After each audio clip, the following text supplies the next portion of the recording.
அன்றாட வாழ்க்கையில நம்ம எத்தனையோ சவால்களுக்கு முகம் கொடுத்துதான் நம்முடைய வாழ்க்கைய கொண்டு நடத்துறோம். அதே மாதிரி மிக முக்கியமான மிகப்பெரிய சவாலாக அமைகிறது தான் நம்முடைய வியர்வை துர்நாற்றம். அதற்காக பல வகையிலான பர்ஃப்யூம்ஸா இருக்கட்டும், அதே மாதிரி பாடி லோஷன்ஸா இருக்கட்டும், பல வகையிலான கிரீம்களை பயன்படுத்தி நம்முடைய உடலை எப்படியாவது நம்முடைய உடலை வாசனையாக வைத்திருக்கணும் அப்படின்னு சொல்லி பல வகையிலான ரசாயன கலவைகளை பயன்படுத்துவோம்.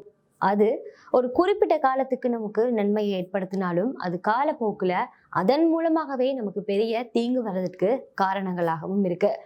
அந்த வகையில இயற்கையான முறையில ஒரு சில வேலைகளை நம்ம செய்யும் போது அது நம்முடைய உடலுக்கு எந்த ஒரு பாதிப்பையும் ஏற்படுத்தாம அதே நேரத்துல வியர்வை நாற்றத்தையும் குறைக்குதாம். அதுக்கு என்ன செய்யணும் அப்படின்னா, வினிகர் எடுத்து ஒரு காட்டன் துணியில நனைத்துட்டு வினிகர்ல நனைத்து எடுத்துட்டு உங்களுடைய வியர்வை ஏற்படக்கூடிய, அதாவது அதிகமாக வியர்வை ஏற்பட்டு துர்நாற்றம் வரக்கூடிய இடங்களுக்கு வினிகர் நனைக்கப்பட்ட இந்த காட்டன் துணியை அந்த வியர்வை வரக்கூடிய இடங்களுக்கு நீங்க பயன்படுத்தும் போது உங்களுடைய வியர்வை நாற்றம் குறையுமா?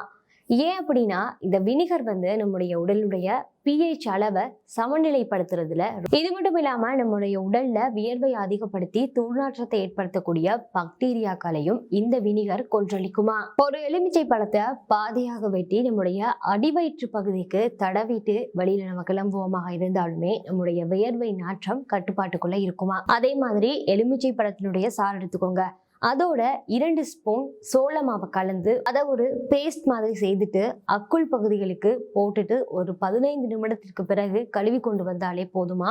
அதுவும் நம்முடைய வியர்வை நாற்றத்தை குறைக்குமா. ஒரு பாத்திரத்தை எடுத்துட்டு அந்த பாத்திரத்துல தண்ணீரை ஊற்றி கொதிக்க வைத்துட்டு அதுக்கு பிறகு கிரீன் டீ அதுல மிக்ஸ் பண்ணி அதையும் நல்லா கொதிக்க வைத்துட்டு அதுக்கு பிறகு நல்லா அதை ஆற வைத்துட்டு ஒரு கொட்டன் துணியில நனைத்து அந்த தண்ணீரை நம்முடைய வியர்வை ஏற்படக்கூடிய பகுதிகளுக்கு அப்ளை செய்துட்டு அதை காய வைத்து வரும்போது நம்முடைய உடல்ல இருக்கக்கூடிய வறட்சியும் இல்லாம போகுமா, அதே சமயத்துல துர்நாற்றமும் இல்லாம போகுமா. அதே மாதிரி நம்ம குளிக்கிறதுக்கு போறதுக்கு முதல்ல நம்ம குளிக்கிறதுக்கு பயன்படுத்தக்கூடிய நீர்ல 20 to 30 நிமிடத்துக்கு தக்காளிகளை வெட்டி போட்டு ஊற வைத்துட்டு அந்த தண்ணீரை நம்ம குளித்து கொண்டு வருவதாக இருந்தாலுமே நம்முடைய உடல்ல வியர்வை நாற்றம் வராதாம்.